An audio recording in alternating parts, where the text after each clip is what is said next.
Mais d'abord, cette information des dernières minutes donnée par nos confrères de Jeune Afrique et attribuée au président de l'Union des forces démocratiques de Guinée, à savoir le maintien de l'actuelle constitution et aller à la présidentielle, c'est-à-dire la constitution qui est issue du double scrutin du 22 mars. Là-dessus, nous allons tout à l'heure le faire réagir. Est-ce qu'il est déjà en ligne à Cellou Dalein Diallo? Pas encore. En tout cas, il nous a donné son accord de principe en exclusivité. Nous allons tout à l'heure lui poser cette question. Est-ce que cette information de Jeune Afrique émane réellement du président de l'UFDG tout à l'heure?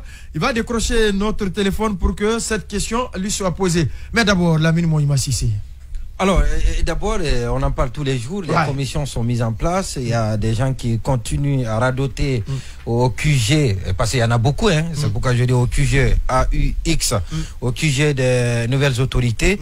Et donc il y en a parmi maintenant plusieurs QG, plusieurs quartiers généraux. Non, il y en a beaucoup. Il y en a beaucoup. Il y en a beaucoup. Il y a les villas qui sont réquisitionnées, les villas de la Cité des Nations. Pas seulement les gens, mais précisons des anciens dignitaires. Voilà, on me fait signe qu'il est en ligne le président de l'Union des forces démocratiques de Guinée, là, Cellou Dalein Diallo.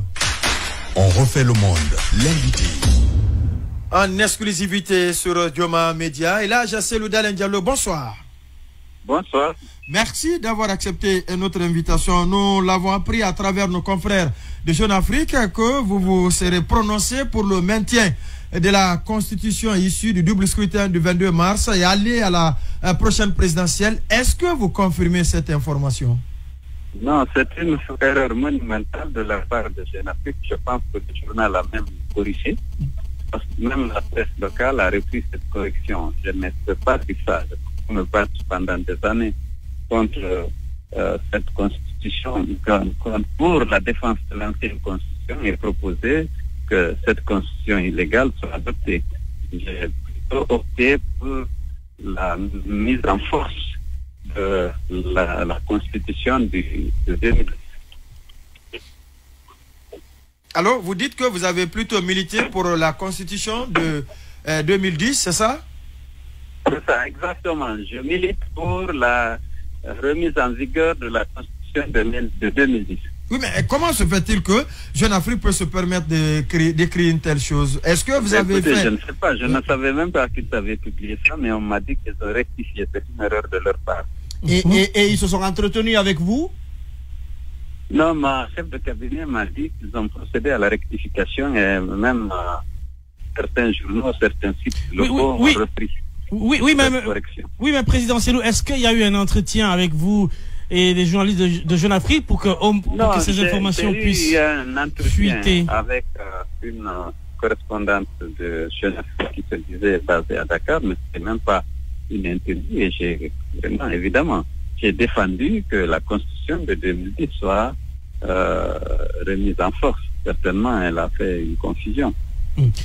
Alors, par rapport aux raisons, justement, est-ce que vous pensez que cela pourrait avoir un impact sur la calendrier, sur le calendrier de la transition? Est-ce que c'est pour cette raison que vous vous montrez favorable donc à cette option? Pardon? Est-ce que c'est pour justement jouer, ou en tout cas par rapport au calendrier est-ce que c'est pour alléger donc ce calendrier que vous vous êtes montré favorable à cette option? Quelles que soient les options choisies, ça peut avoir un impact sur le calendrier.